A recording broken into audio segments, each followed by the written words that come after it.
We got some pretty massive discovery changes today. Basically, Epic are reducing spam and copy and paste islands. They're also decluttering Discover with a new system called genres, and an overall focus on fun but also original experiences. And there's a few other things too, so let's get into it. So here's the blog. It's called Big Changes for Discover. And if we scroll down, Discover is the go-to place for players to find their next favorite game. But there's more we can do to surface your experiences to the right players. We're accelerating some big changes to Discover to make Fortnite better for players and give fun and original games more of an opportunity to find their audience. So here's what's changing. Firstly, they're reducing spam and duplicative islands to help players discover original experiences. So that includes downranking islands that are highly similar to games that were published before them, and also more stringent content pre-checks to require a higher level of originality in island thumbnails. Now, I do believe that back on, I think on the 14th, they introduced new content pre-checks. There's an automatic AI moderation check before you're able to publish your island, with this little warning pop-up saying your thumbnail is too similar, or sometimes you might not be able to publish at all if it's exactly the same as something else.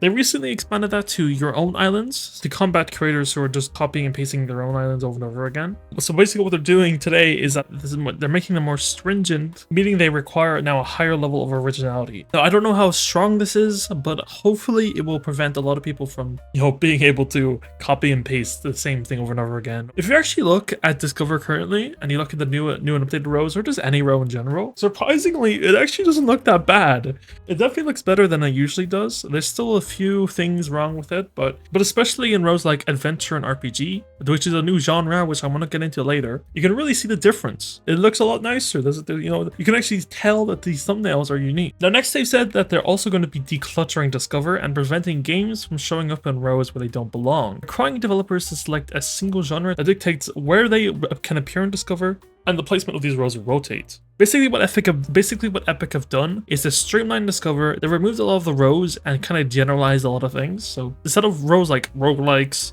combat maps, etc., they're just now all in shooters. And there's other ones where like it's adventures and RPGs. And when you're publishing now, you can only pick one genre that you will appear in. So depending on what your map is, you'll appear in that genre. And that selection will dictate where you are and where you can appear in Discover. And obviously the placement of the rows will rotate out and stuff like that, etc., etc. But anyways, here's the actual genres that we can pick from. Firstly is adventure and RPG, battle royale, death threat and platformer, horror, music and rhythm, party and minigames, role-playing and social, shooter, simulation and tycoon, sports and racing. Honestly, I think those should be separate, and strategy and survival. Life islands now have a genre automatically assigned. You can assign a genre to your island in the creator portal when publishing or republishing an island. The genre you select determines which genre row your island is eligible for, and an island can only be featured in one genre row at a time, which is very good. I like that. Note, the new genre category is separate from existing island tags, which you can use to give your players more signals about your game. But the way they phrase that, I'm going to guess that island tags are pretty much useless when it comes to Discover placement now. And it's all based on genres, which are the 12 of them right here. And I'm just going to do a little bit of theory crafting here, but I'm pretty sure all these changes they're introducing is because Star Wars is coming out in a week, and Epic would very much like Discover to be a lot better when that happens and when all those players come in, because there's going to be a lot of players playing Star Wars, and I'm gonna guess. So the reason why they're doing all these changes right now is because in a week they're releasing Star Wars. Also, side note, I am releasing a Star Wars map. I'm still working on it, okay? You should see the next few days though. But anyways, okay, enough about that. They're trying to focus on stopping fraudulent campaigns from taking sponsored draw space, providing more inventory for interested developers, introduced incremental billing to cancel fraudulent campaigns on April 21st, and added new processes to identify and remove inauthentic sponsored draw campaigns. This is also good. So these are all pretty cool.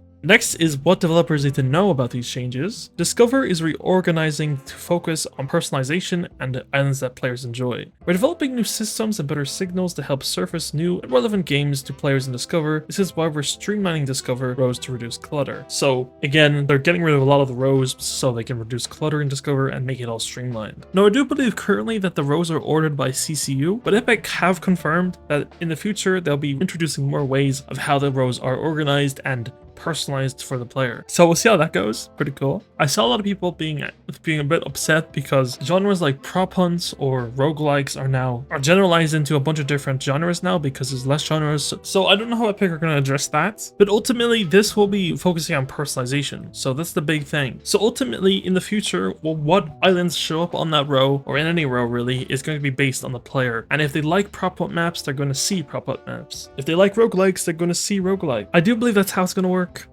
Again, I don't know if that's how it works right now, but it should work like that in the future. Next is rewarding fun and original islands. Discover now favors original islands and games that keeps players engaged. Islands that are highly similar to games published before them or that show signals that they aren't fun should expect less visibility. To make sure we're connecting players with great games, we'll continue adjusting the signals we use to determine if players are enjoying your islands. So again, two core fundamental things. This is what Epic should be focusing on: original islands that are also very fun. We're putting in stricter controls in place to prevent spam and duplicative content from crowding out games from legitimate developers. Islands using keyword stuffing, inaccurate titles, and other tactics to manipulate discover placement will be downranked, making it harder to qualify for the top rows. Games that are highly similar to games published before them now also receive less visibility. So this is very cool. Think red versus blues. People who try to brick the system and use keyword stuffing, inaccurate titles, and other tactics, etc. will also be downranked in Discover, which will basically clear out all the duplicative content from Discover and let legitimate developers,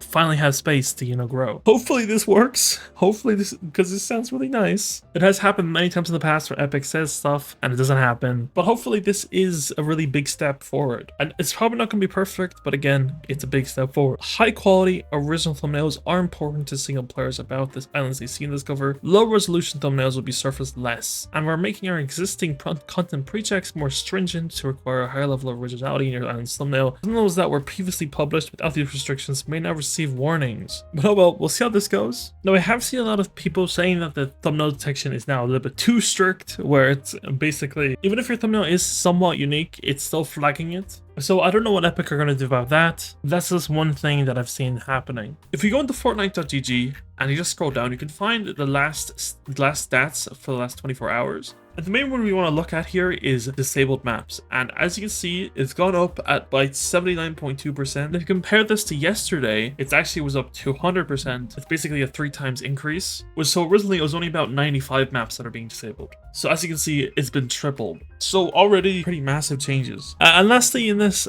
blog, they say that sponsored robbing thresholds combat fraudulent campaigns on April 21st. We rolled out new spending thresholds for sponsored row that trigger a charge as your campaign spend accumulates at $50, $250, and $1,000 intervals. If your account's lifetime sponsored row expend exceeds $1,000, your payment method is only charged at the end of each campaign day. Discover is going to be a much more dynamic space going forward. We'll continue to experiment with how rows, categories, and layouts show up, and introduce more personalization features. So again, all this is experimental, okay? So they're definitely going to be changing how the rows, categories, and layouts are. Obviously, more personalization features and stuff like that. So I know for years, okay, it's been years. I've been complaining about Discover.